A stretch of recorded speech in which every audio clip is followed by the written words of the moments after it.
What if magic is a god? Let's see what ancient Egypt has to say about it.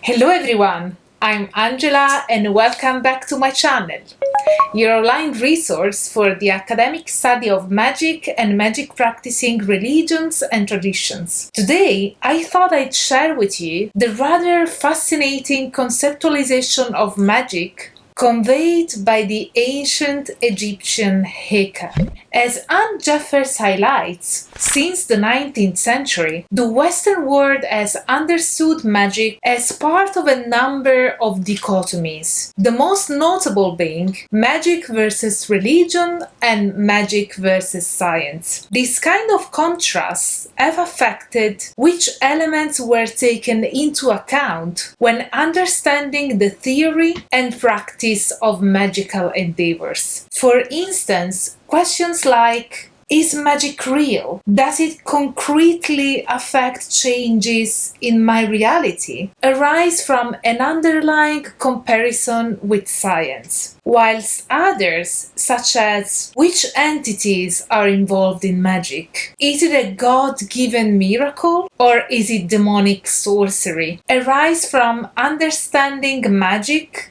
in relation to religion. This is a very sensible and sometimes instinctive way of constructing any of our inquiries, and yet it has its flaws. We need, in fact, to be wary of the ideology we employ as the starting point of our investigation, acknowledging our hidden biases, while also bearing in mind that the same concept may translate differently when applied to specific contexts and cultural frameworks. For ideas are not created in a vacuum, but result from a web of preconceived, pre-accepted notions, which act as the scaffolding for this network of interrelated thoughts. If you alter the scaffolding, you will then get a different building. But now let's dive deeper into Egyptian magic. Heka, sometimes spelled with a final U, is the Egyptian word for what we would call magic, and has been tackled more than once in literature as a way of challenging the Western Judeo-Christian conceptualization of magic. For the Egyptians,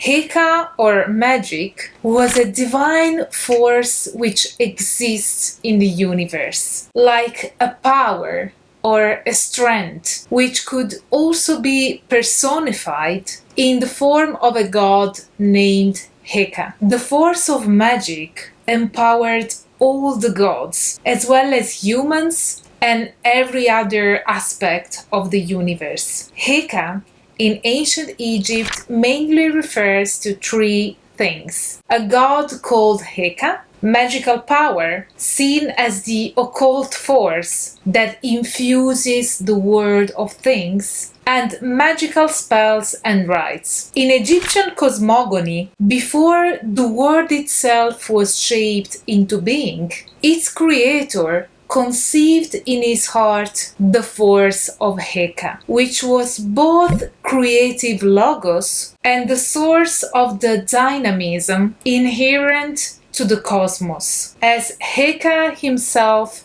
is believed to have stated, "I am he who the unique Lord made before duality had yet come into being. I am the son of him who gave birth to the universe. I am the protection of that which the unique Lord has ordained. I am he who gave life to the Ennead of gods. I have come to take my position that I might receive my dignity. For to me belonged the universe before your gods had come into being. Down, you who have come afterward. I am Heka." Other sources report that the god Amun-Ra created all other gods through an act of speech, otherwise described as the breath of this god, whereby the universe was brought forth. Also, Amun-Ra's oldest son is believed to have been generated by Heka or Magick, while at the same time this occult magical power got hypostatized, a terminology dear to Neoplatonism, into a god named Heka, god of magic and medicine.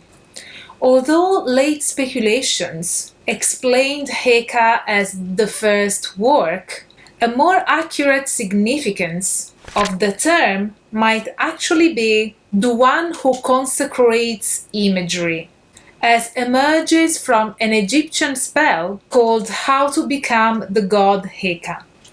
The magical process endorsed by Heka emphasizes, in fact, the power of images, words and breath. These appear to be the three recurring means whereby Heka is set in motion and channeled to become manifest. Such a concept of magic cannot be opposed to religion, since magic is deemed to be the force that animates religion itself. Nor do we find any idea of white versus black magic, miracles bestowed by a god, in contrast with spells resulting from demonolatry. Both harmful and beneficial spells are sourced from Heka, with no subdivision of this sort being neither necessary nor worthwhile. As a result, whether it be Heka or more generically an activity not based on the laws of cause and effect, was by no means illegal nor socially deviant. Also, differently from what we have seen in Western discourses on magic, in ancient Egypt, magic was not immoral. It was rather amoral, meaning totally unconcerned with the rightness or wrongness of something.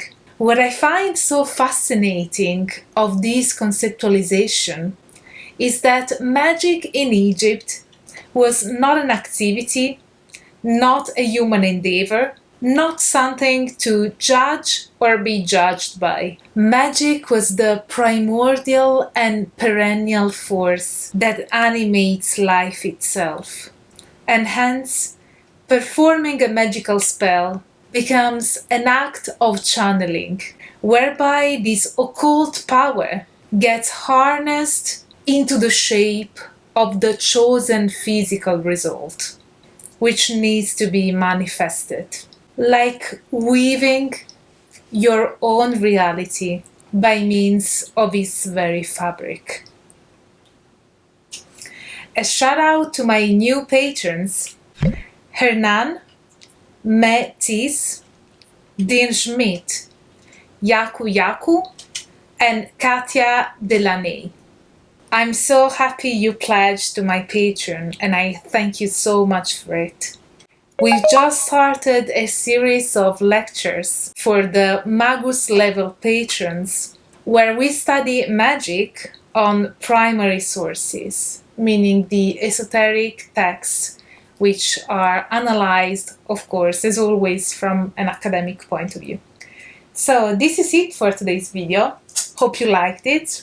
And if you did, smash the like button, subscribe to the channel, activate the notification bell so that you will never miss a video as soon as it's uploaded. And as always, stay tuned for all the academic fun. Bye for now.